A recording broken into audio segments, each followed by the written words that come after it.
الرحمن الرحیم۔ قرآن پاک پڑھتے ہوئے آدمی کے سامنے اگر سجدے والی آیات آ جائے تو کیا اسی وقت سجدہ کرے یا بعد میں کر سکتا ہے؟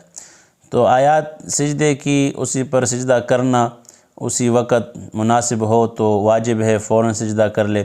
اگر کسی عارض کی وجہ سے اس وقت سجدہ نہیں کر سکتا تو یہ ان کے ذمہ ہے، یہ بعد میں کرے گا تو واجب ہے۔ جس طرح صلاۃ وتر واجب ہے، اگر آدمی سے چھوٹ جائے یا مثال عشاء کی نماز چھوٹ جائے تو وہ قضا جب کرے گا تو وتر بھی ساتھ پڑے گا، تو اسی طرح آیات سجدہ بھی ہے۔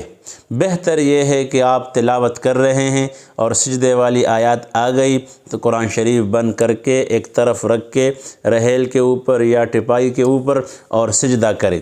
اور اگر مناسب نہ ہو یا مثال کچھ عارض ہو جیسے میں نے عرض کیا تو بعد میں بھی کر سکتے ہیں، لیکن یہ واجب ہے۔ جب تک آدمی نہیں کرے گا اس کا پوچھ گچھ ہوگا اور اس کے بارے میں پوچھا جائے گا، تو لہٰذا اسی وقت کرے یا بعد میں کرے، دونوں صورتوں میں ان کے اوپر ضروری ہے کہ یہ کرے گا، رعایت نہیں ہے۔